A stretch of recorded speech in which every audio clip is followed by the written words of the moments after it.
नमस्कार। आज हम एक बहुत ही अहम और सच कहूं तो काफ़ी उलझे हुए मुद्दे पर बात करने वाले हैं, इज़राइल और ईरान के बीच का तनाव। नमस्कार। हाँ, ये वाकई एक जटिल विषय है। हमारे पास एक दस्तावेज है जिसका शीर्षक है इज़राइल ईरान संघर्ष कारण और प्रभाव। तो आज हमारी कोशिश रहेगी कि इस दस्तावेज की मदद से हम समझें कि आखिर इस तनाव की जड़ें कहाँ हैं। बिल्कुल, और ये भी कि इसमें कौन-कौन शामिल हैं, किसकी क्या भूमिका है। हाँ, और इसका असर सिर्फ इन दो देशों तक ही सीमित है या फिर मतलब इसका दायरा कितना बड़ा है। तो चलिए शुरू करते हैं।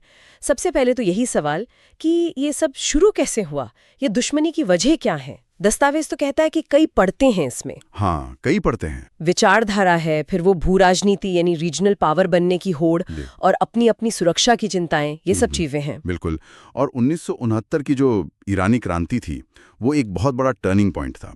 उसके बाद से ईरान का जो रवैया है इजराइल को लेकर, वो एकदम मतलब बिल्कुल बदल गया। हाँ, वो तो है। और फिर ईरान का परमाणु कार्यक्रम, दस्तावेज में साफ लिखा है कि इजराइल इसे अपने अस्तित्व के लिए खतरा मानता है। हाँ, ये इजराइल की सबसे बड़ी चिंताओं में से एक है। और फिर वो प्रॉक्सी वाली बात जो आपने कही थी। हाँ, वो प्रॉक्सी युद्ध, ये भी एक अहम पहलू है। बिल्कुल, और ये जानना जरूरी है, जैसा कि स्रोत भी बताते हैं कि ये कोई आमने सामने की सीधी लड़ाई नहीं है ज्यादातर। अच्छा। हाँ, मतलब ईरान सीधे तौर पर इजराइल से नहीं भिड़ता। वो क्या करता है कि लेबनान में हिजबुल्लाह है, गाजा में हमास है। हाँ हाँ, इन गुटों का नाम तो सुनते रहते हैं। तो ईरान इन हथियारबंद गुटों को पैसा देता है, हथियार देता है, ट्रेनिंग देता है, और ये गुट फिर इजराइल से लड़ते हैं, एक तरह से ईरान के प्रॉक्सी बनकर।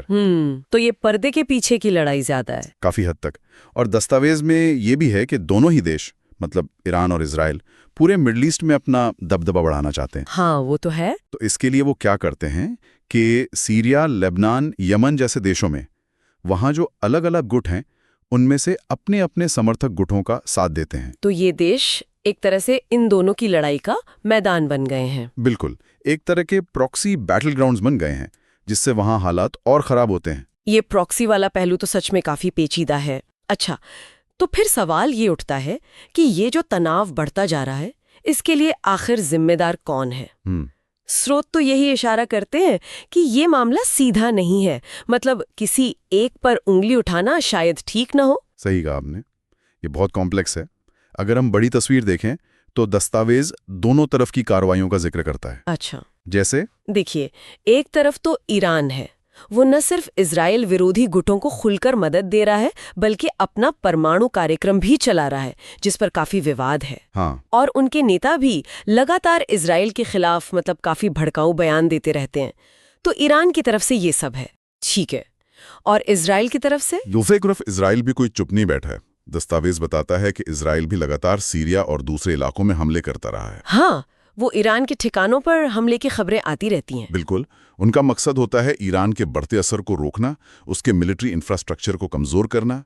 इजराइल कहता है कि ये उसकी आत्मरक्षा के लिए जरूरी है। लेकिन इससे तनाव तो और बढ़ता होगा। हाँ, जाहिर है, इन हमलों से तनाव और बढ़ता है।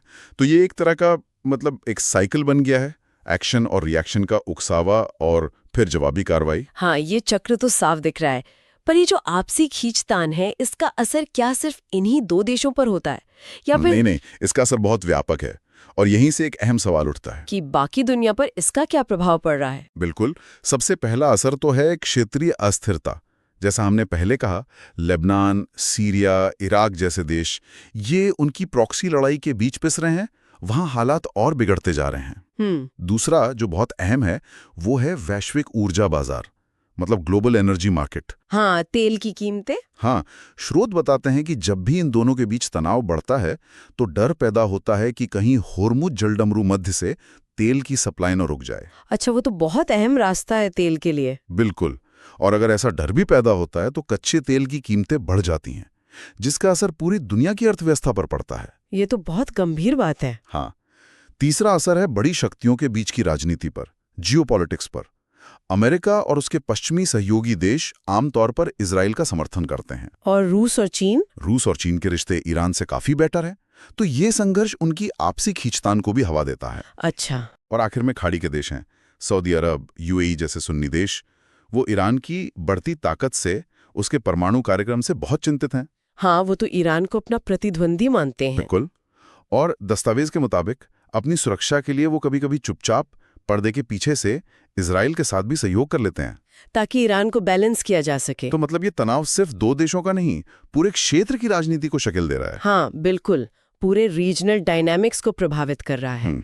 तो हमने आज इजराइल ईरान तनाव के जो मुख्य कारण हैं, इसमें जो अलग अलग किरदारों की भूमिका है और दुनिया भर में इसके जो असर हो रहे हैं, उनको समझने की कोशिश की। हाँ, एक कोशिश की। और ये तो साफ है कि ये सिर्फ 2 देशों के बीच का मसला नहीं है, इसके तार बहुत दूर तक फैले हुए हैं। बिल्कुल सही।